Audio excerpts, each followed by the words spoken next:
Truly, by this point, Audrey needs no introduction. You already know about some of her work, which she's told us about in previous talks, and you know to expect a really great story. Today it's going to be about Josephson parametric amplifiers.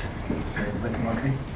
Hi, everyone. So, welcome to the last lecture about quantum circuits. So, I thought this one would be less about showing a new physics, but more about showing the techniques and showing how we implement these circuits. And as all the other lectures, don't hesitate to ask questions as it goes along. Why we need the microwave amplification? So I'm going to start from the beginning. If a few of you didn't attend the other talks.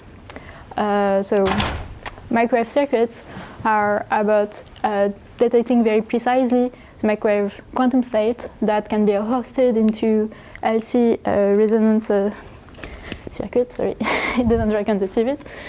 So this LC circuit can either implemented by 2D lumped element resonator. So here you can see interdigitated capacitor in parallel with an inductor. So this is approximately 1 millimeter wide, or by 3D cavities that trapped microwave mode inside their volume. So to be probed, these LC circuits, we need to send signal on them. So this can be represented as complex waves with an amplitude that is complex time this exponential dependent on the frequency and time. So these input-output signals, they are characterized by their frequency, and once you go in a plane that is rotating at this frequency, you can characterize them either by their amplitude and phase or by their I and Q quadratures. So those are classical microwaves so far, but you can, because I'm going to treat amplifier, I need to explain that you can either probe one-port devices where there's one input, one output. You can also probe two-port devices where there are two input and two output that are linked by what is called a S parameter matrix, a scattering parameter matrix. That is basically what is the reflection on this port, what is the reflection on this port, so that's the parameter S11, S22, and what is the transmission from one side and the other. So that's the parameters S12 and S21. So physically, what do these transmission lines look like? They're not waveguides or anything. What do they look like? So they can have many, I forgot to put a slide on that. So they can be waveguides, just square waveguides that are longitudinal. That can be also coaxial waveguide, where there is a core that is carrying the signal surrounded by an insulator and then a ground cylinder. They can be also coplanar waveguide, so that's the 2D version of the coaxial line, so a center strip surrounded by two ground planes. And that's mainly what we are using, that on coaxial line in our experiment. So they're a bit different from the oscillator, because then when you look at this waveguide, you are addressing traveling modes, whereas in oscillator you are looking at stunting wave modes, but you can always go back to the same kind of quantum operators. So one example of a two-port device that is also a single-port device is you put a LC circuit, you connect it to a circulator. So a circulator is a three-port device. So what happens is that an input signal will be routed by the circulator, enter the LC circuit, and then leave towards the other port. You can also have reflection on the circulator from both sides, and then transmission mainly on this side or on this side. So that's an example of a two-port device that will become very important very soon. So the goal is to detect a quantum state that is stored inside these microwave circuits. So you can cast this harmonic oscillator as a quantum harmonic oscillator by using this raising and lowering bosonic operators that take you from the energy levels inside the ladder of the harmonic oscillator. So these bosonic operators also allow you to define in a quantum fashion the I and Q quadrature of the microwave state that is stored within the LC circuit. And because I and Q are conjugate quantities, you can link them to this commutator relation. you can also describe the state inside the LC circuit as a superposition of the Fock state, so each eigenstate corresponding to the eigenenergy of the quantum oscillator. So we are interested in detecting quantum microwave state hosted in different type of circuits, superconducting resonator, mechanical resonators, as I shown you later on Monday. And one of the interest is to be able to make a cartography of this state, so that, for example, the Wigner function of a particular state stored inside the superconducting resonator, and looking at its projection on the I and Q operators on a 2D plane. But one thing that maybe you have already understood from this week of dealing with quantum microwave is that when we consider the number of thermal noise photons in the oscillator or in the waveguide, those are very large, and we need to go down to very low temperature to put the oscillator in the ground state and reduce the fluctuation down to the short noise fluctuation or the standard quantum limit fluctuations. So this is just linked to the Boltzmann law. And for us, for quantum circuits operating at 7 GHz, that means working at 20 mK in a dilution cryostat.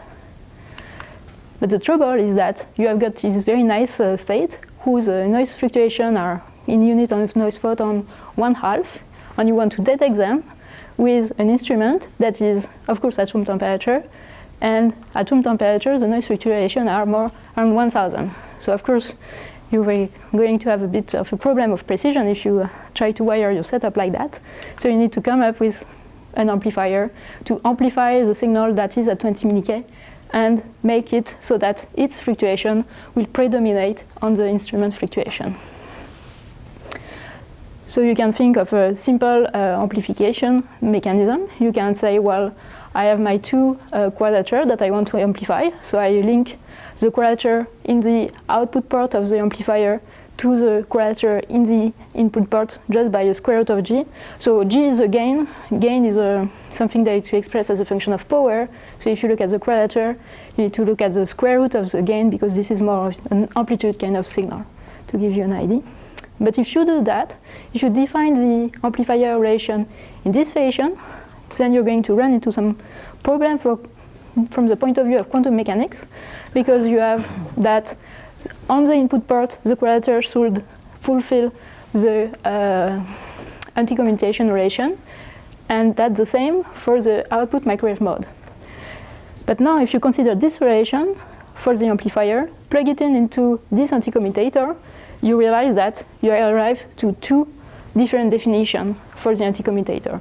So that's not possible. I mean, it's only possible if G is equal to 1, so that's not an amplifier, so it's basically useless. So to make a proper quantum definition of an amplifier, we need to involve a second mode that is generally called the idler mode, and that has also this anti-commutation relation. Then you can define new amplifier relation, linking the output quadrature to both the input and the idler quadrature. So you see that if the gain is 1, then you have only a transfer of the signal in the input mode to the output mode, but that if you now compute the output anti-commutation relation for the quadrature, you do find a good relation. So in a sense, this satisfies quantum mechanics rules. And from that set of equations, you can look at what is the noise in the output. And you find that the noise in the output has two contributions, the noise coming from the signal mode and one from the idler mode. So basically, that tells you that on the output, there will always be two contributions of fluctuation, the noise in the input waveguide and the noise in the idler mode. So that's, in a nutshell, the Gave theorem that you can't amplify without paying a price, without adding noise. And one of the goals of the quantum circuit is really to go toward this amplification and really operate in a regime where we first have the waveguide cool down to this quantum limit and the idler mode in the same limit, so that at the output there is a minimum amount of noise that can be added and still fulfill quantum mechanics. So this is... So all of this is really because you're insisting on being phase preserving. Right, phase preserving, and thank you for the transition. If you go to phase sensitive, then you can select and say that you will amplify one of the quadrature out of the two, and then there is no problem for fulfilling the input commutator, anti-commutator. And in this case, you can have an amplification without added noise, but you only will amplify one of the two quadrature. So there is no gain without paying a price. There's no cheating in quantum mechanics. Is that what a photon counting, the sort of photon counting limit would do? Is that the same as? So you would say if you build a photon counter, a microwave photon counter, I think then the difference is more. So here we are talking about quadrature. If you think about photon counter, you're counting the number of photon. So the relation is more photon, number of photon on phase. So what you are doing is counting the number of noise photon, but then you don't have access to the phase. So that's how you can live with quantum mechanics and have microwave photon detectors. But that's a different limit than the... That's a different limit, yes.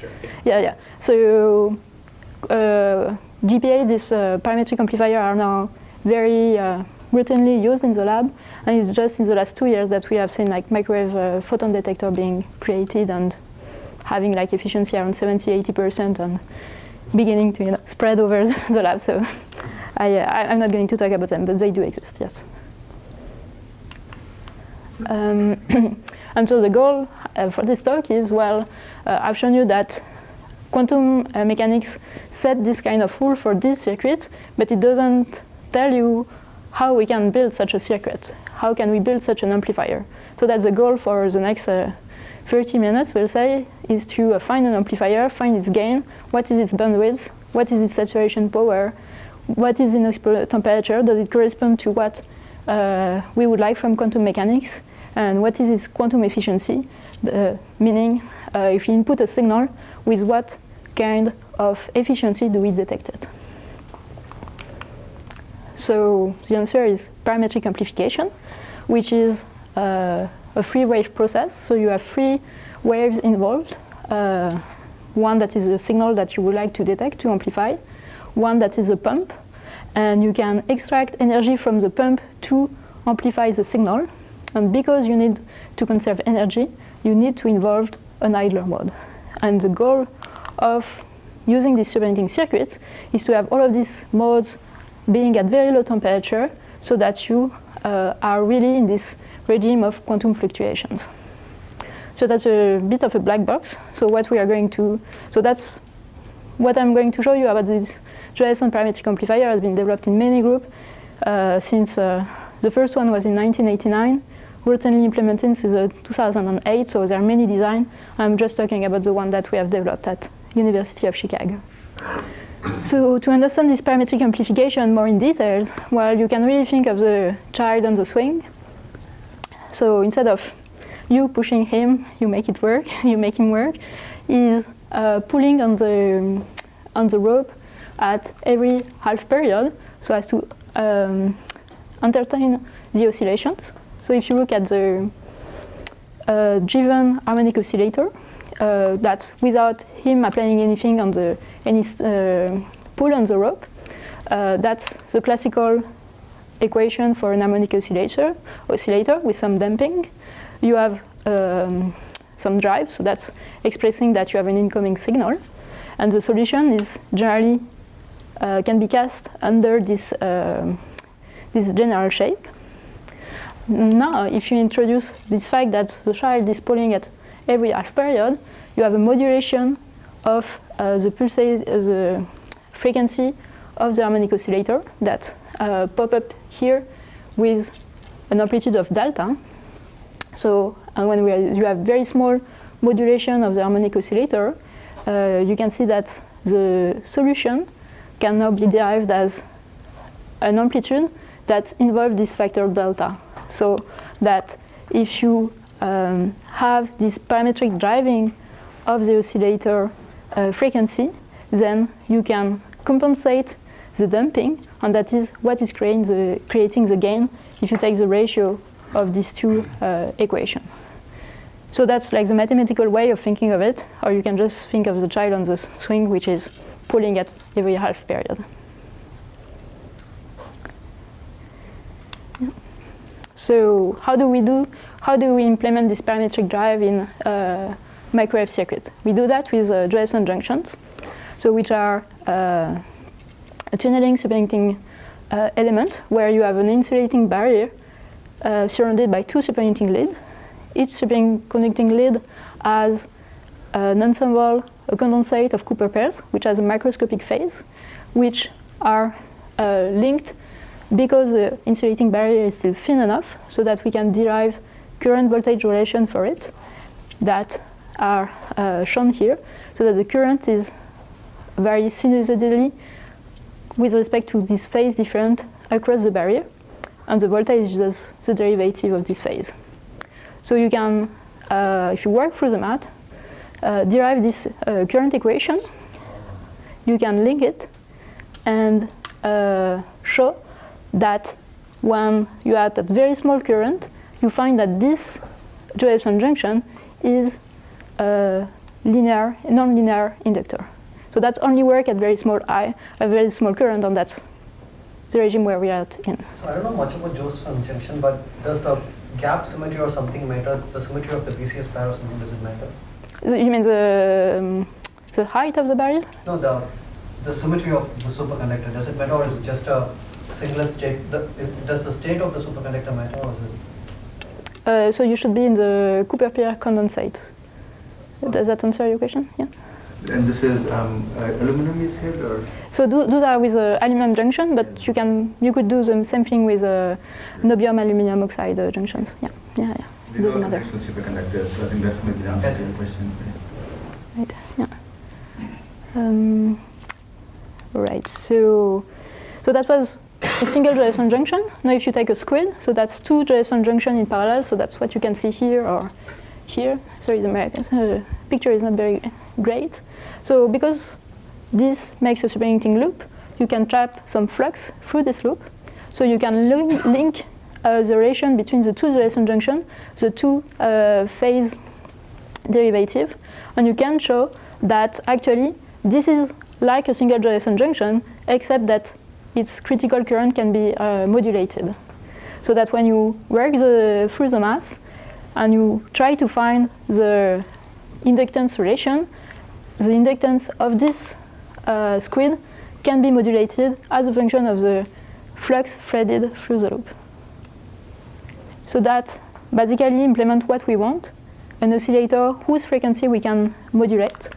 So that's what we do. We put a SQUID in parallel with a capacitance, so that's a LC oscillator.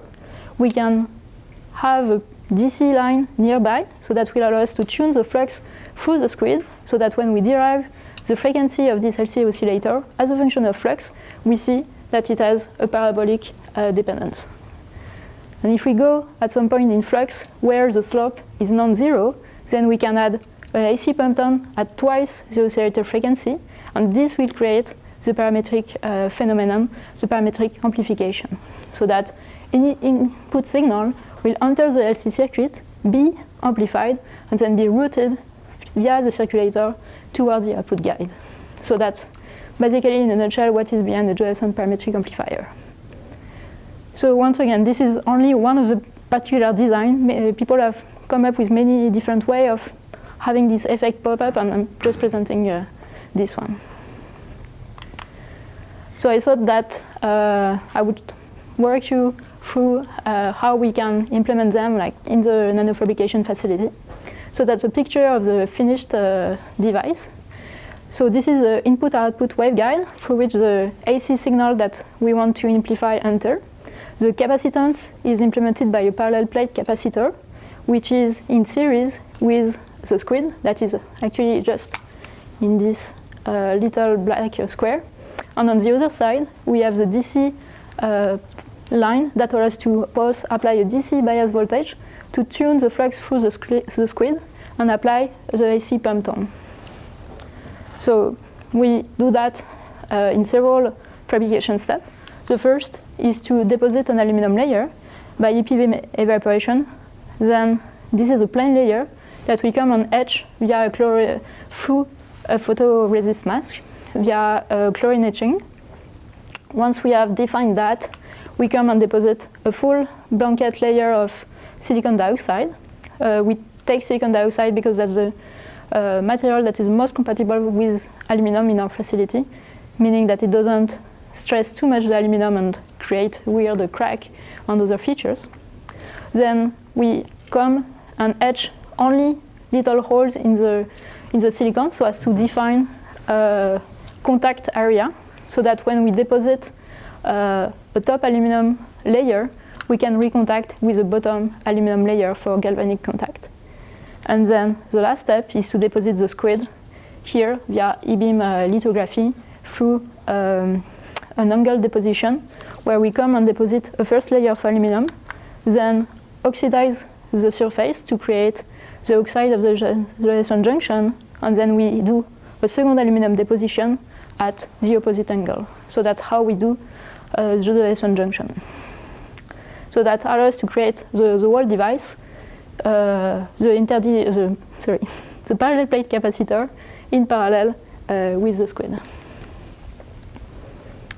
So that's the finished device. So to be able to probe it, we place it inside the sample holder. So this is a box made of aluminum, and we contact to the input pads and to the ground planes via wire bands. And now we place it inside the dilution cryostat that allows us to go to 20 milli-K. 10 milli-K, this one. And we send that signal, and now the goal is to detect the amplification. So there are a few key elements in our setup that I want to point out. The first is that on the input line we place attenuator, and that's so that any noise from room temperature is gradually attenuated, so that we indeed reach the quantum shock noise limit at the last plate. So that's thermalizing the field. And on the output, we need to amplify the signal even further to be able to go above the threshold of the room temperature instrument. And of course, we can't put attenuators, otherwise that would kind of ruin the effect of the amplifier. So what we do is we place circulators that have 50 ohm on the third port, so that any noise coming down this output line will be absorbed and still preserve the amplification process. So that's the first measurement. We want to check the behavior of the amplifier. So we just check that it behaves as an oscillator. So we send the signal in and watch its transmission through the circulator. And because this is a LC oscillator, what we observe is a 2 pi phase shift without any change in amplitude. So now we have a SQUID here. So if we change the flux threaded through the SQUID, we should be able to see the change in the oscillator frequency. So that's what we do. Now we are going to go to a 2D plot where the lines I've shown you before are now vertical. So you see that if you change the flux threaded through the loop by applying a DC voltage on the current line, there is no change in magnitude. But when you look at the phase signal, the 2 pi phase shift is actually drifting and following this parabolic shape that we expect. So that allows us now to go to a given frequency, for example, here on 6 gigahertz, and apply a microwave signal using a microwave generator at twice the signal frequency. And the harder we pump, the more gain we see in reflection. And we can reach approximately 30 megahertz bandwidth with a gain of 20 dB. The other quantity so that's it, we have an amplifier. The other quantity that we can check is how good it is, an amplifier. So what we can check is to what point the gain is preserved while we increase the input power that we send on the input line. And we see that we can keep this 30 dB gain up approximately until minus 120 dBm. And minus 120 dBm, that's approximately 25 dB above the power that you would have just from microwave quantum fluctuations. So that's a good amplifier to detect quantum state, but if you want to detect anything with a more fluctuation than a quantum state, then you will run into this saturation issue. So one of the big route for improving this amplifier is to raise this saturation power to a higher value. Can I ask, can you explain why your pump tone needs to be cold coming into the? It needs to be cold, otherwise it's going. Its fluctuation will go into the amplification process and ruin the quantum limited amplification. Even though I feel like was sort of a weakly coupled power between the pump and the SQUID. So it's weakly coupled, but it's still a mode that is coupled to this input mode. So if you just look at quantum fluctuation, and that's still going to be a route of entry for a thermal noise photon, and you actually want to shield your whole setup, so you don't want to leave a door open. So that's why we filter this line. It's actually very annoying because we need to, as you said, it's weakly coupled, so we need to apply very large pump tone in order to see this process, and the fact that we have this attenuator can hit the fridge and then create problems for us having a very good, well-thermalized field during our experiments. So why not the pump frequency twice the signal frequency? That's for parametric oscillation. That's a good way. So if you pump through the SQUID, yes, you need to pump at twice the signal frequency.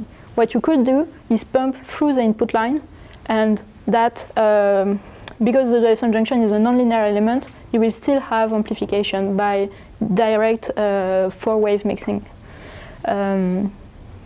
We don't like to do that. I mean, some of the amplifier developed in the field work like that, but we don't like to do that because then you have a pump tone that is very strong, as strong as your inputs, much stronger than your signals, and it's just as the frequency of your signals that you detect.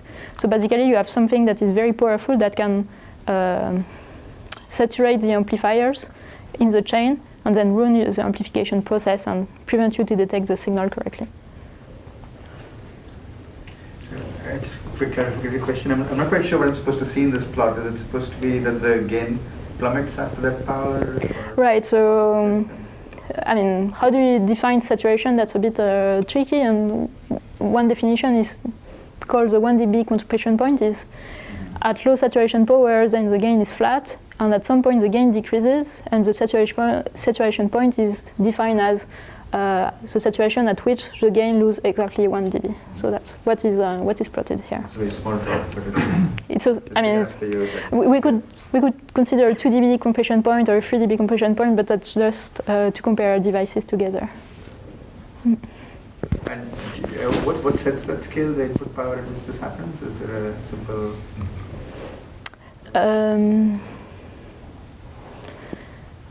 What do you mean? Is it easy to guess at which? So that's linked to the nonlinearity of the Josephson junction. Because there are higher terms that I neglected when I decided that it was an inductor. And so at some point these come into play, and you can make a full derivation and estimate theoretically at what these effects come into play. Yeah, so one of the ways that you could do that is to say, well, I'm going to have an array of SQUID, so like this, I've got, can dilute the amplification process and dilute the nonlinearity. It turns out that this should work at a factor of square root n, but the trouble is that first you need to pump all the SQUID with the same phase, so that's geometrically a bit tricky to organize. And then you actually need a lot more strength to pump, and that's kind of takes the nonlinearity back into the picture, and that's not such a straightforward improvement. So yeah, getting this saturation power up is a pretty big challenge, yes. And then now that we have our amplifier working, we can check what is its noise temperature. So what we do is that we do not have any kind of signal this time. We just monitor the noise by a spectrum analyzer, just record the noise at 6 GHz at room temperature. So we start with just the amplifier at room temperature on, so that gives us finally what is the noise at room temperature. Then we turn on the amp that is at 4 Kelvin, the amplifier that is just after the GPA. We see that the noise is increasing because we are adding the noise that is amplified from 4 Kelvin to the instrument detection at room temperature. And then finally, we turn on the GPA. So here, the noise is very localized, and that's because the amplification bandwidth of the GPA is much, much smaller than the amplification bandwidth of the two other amplifiers. And we see that we have approximately 12 dB M of noise to the signal, to the other noise, sorry. So we can make a comparison of the noise between the two amplifiers as a function of the gain of the GPA. So when the gain is low, well, you don't add any noise, so that the noise figure is at 0 dB. And the more gain you have, the more noise you add at room temperature, and so the better is your signal-to-noise ratio when reported to the input of the GPA. So from this kind of curve, you can have a first estimation of what is the temperature, the noise temperature of the GPA, and we find that we have a temperature of 100 milliK. Theory says that it should be above 145 millikelvin, but so that should not be possible, but what is actually happening is that there is some attenuation inside the setup that is throwing off the calculations. So we are underestimating what is actually the noise temperature. So what we did, and I don't have the data, but we place a qubit here. The qubit can emit a single photon, so that makes a reference for power, so that we can calibrate these losses. And when we do that, we find that the GPA has a noise temperature of 200 millikelvin, which is slightly above what we would like, but not so far off from the quantum limit. So then from this noise temperature, you can also calculate, well, if I have this single photon emitted by the qubit, how well can I detect it at room temperature? And we find that taking into account this noise added by the GPA, the losses in the setup, we have a quantum efficiency of 30%. We detect at 30% this photon that we send. And all of this is limited by the circulators and the cable losses inside our setup. So everything that is between the GPA amplifier and the second amplifier is crucial. So we need really to improve all the microwave microwave components that are on this line to have a good quantum efficiency. So that's really one of the paths for improvement for quantum circuits.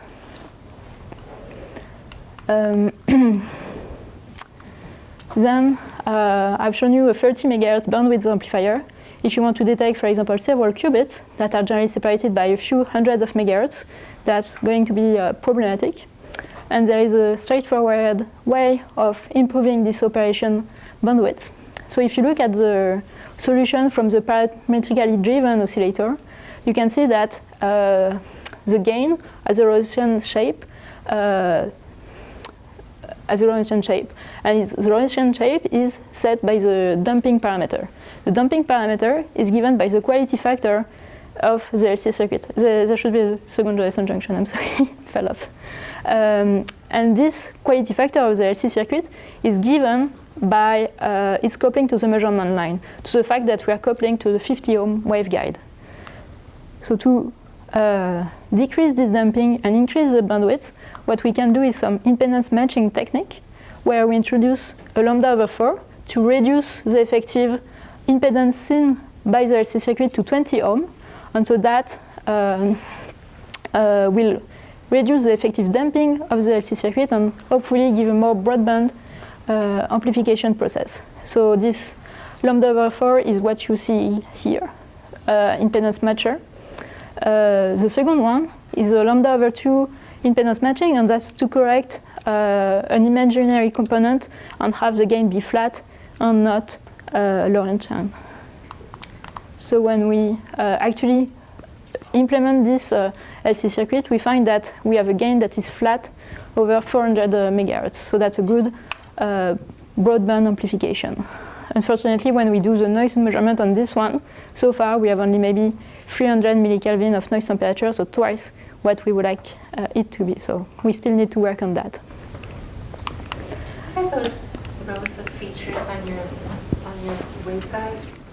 So one thing that we need to ensure is that the ground planes are well defined, and when we have this meandering lambda coaxial cables, these can introduce slot modes, so modes inside the ground planes, because they are not like ground planes anymore. So what we do is we do crossovers that ensure that the voltage on the ground plane here and between the coaxial cables are actually all the same.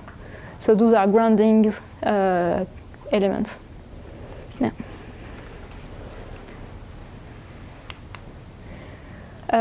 So that's basically our research on parametric amplification. I really have to mention that there are many different flavors of parametric amplification. It can be implemented, as I've just shown you, with a resonator-based element. So we have only a nonlinear element providing the amplification process. So the cavity, the LC resonator, can be implemented in many different ways. So I'm skipping the details. The other device that is developed are called traveling wave amplifiers, where actually the amplification process is actually distributed along a very long chain of Josephson junctions. So the nice thing of this device is that they provide directional amplification, since it's two traveling waves that are converting energy from one frequency to the other.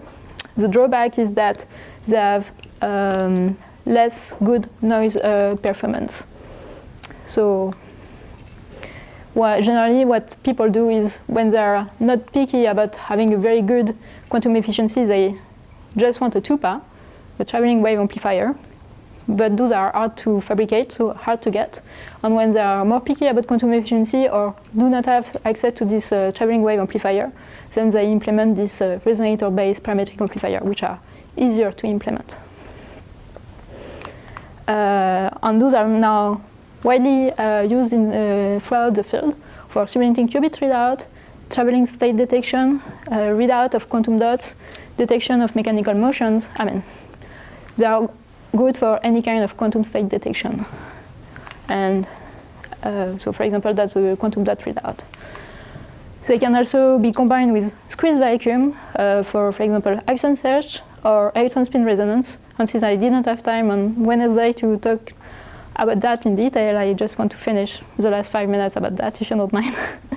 So the goal was to have a very sensitive electron spin resonance. Sorry. We want to detect this, we want to generate this squeeze state using a GPA. So a squeeze state is a vacuum state, an engineered vacuum state, where the fluctuations are reduced on one creature and increased on the other. So we can implement this squeeze state using this Josephson parametric amplifier, because we just adjust the AC pump down to be exactly at twice the frequency considered, and then the gain becomes phase sensitive.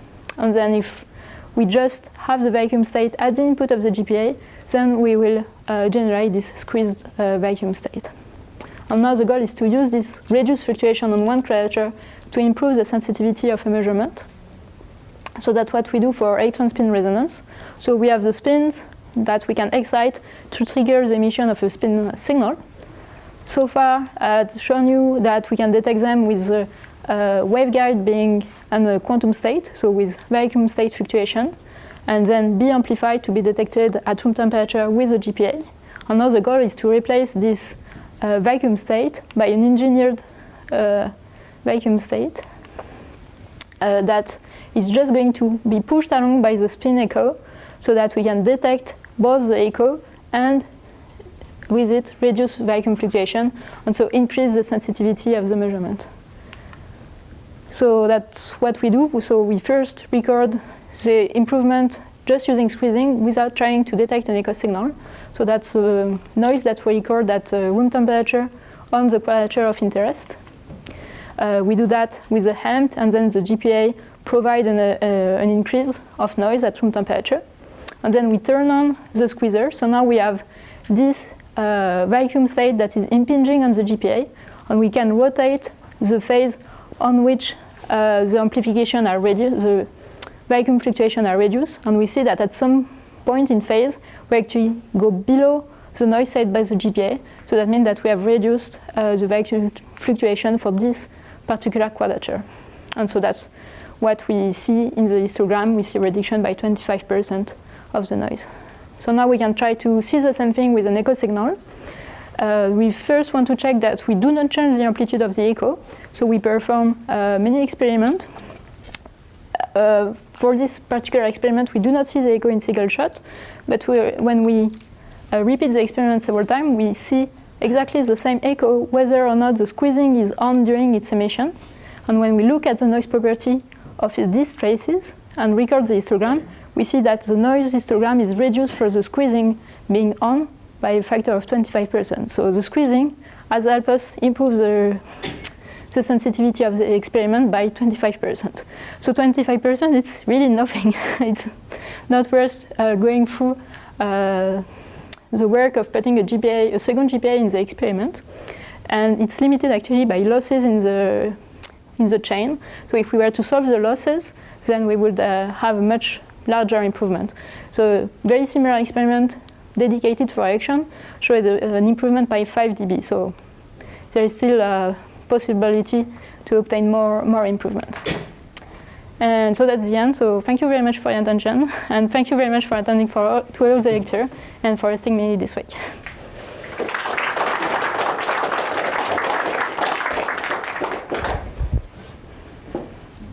Questions?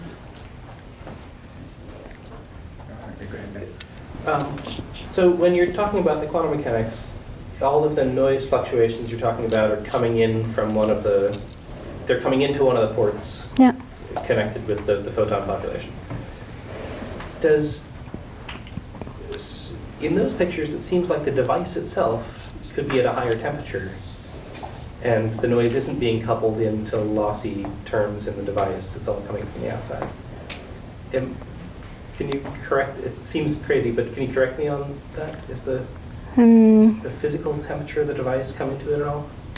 So I really think you can define two temperatures: the temperature of the field and the temperature of the device. From the thermometry point of view, we are kind of sure that what is a device thermometer, except if it's a qubit inside the 3D cavity where it's difficult to access.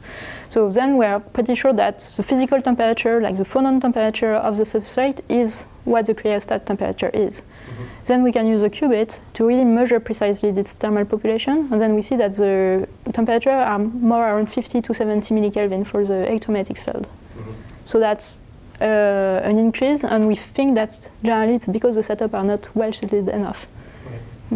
Because, for example, so even if you put 60 dB of attenuation to be really sure to be much below the quantum fluctuation, what you can have is infrared photons that travel down the line that are not stopped by the attenuators, that create excitation inside the Cooper plate condensate and create thermal excitation like that. So that's having a good well-shielded setup is an ongoing challenge for the field, yes.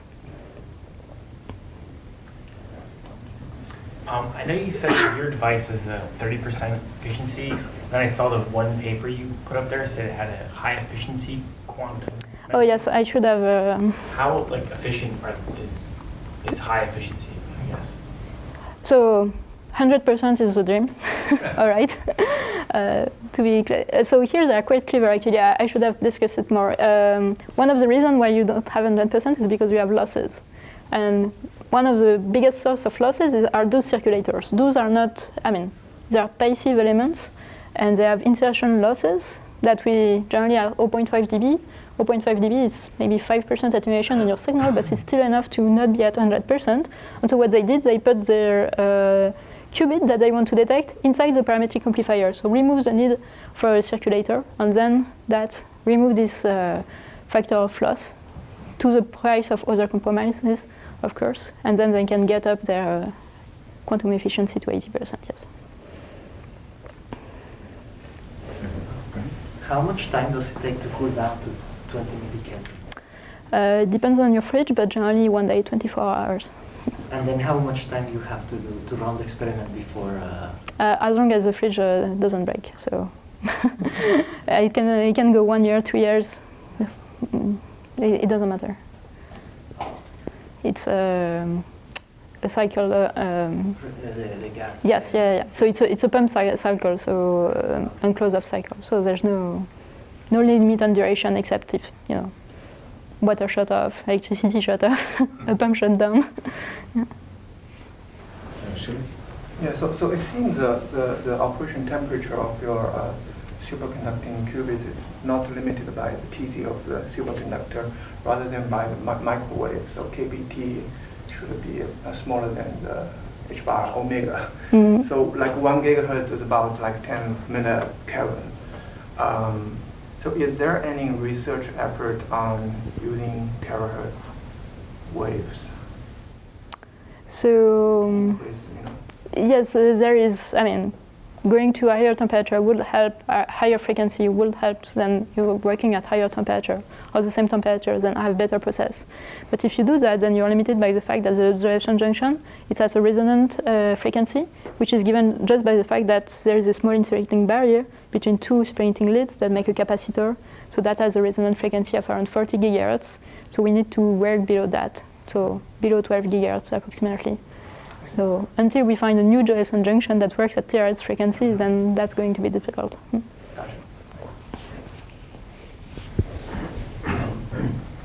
So it seems like it's such a big problem, like to get the signals from room temperature to low temperature and then back out without introducing more noise.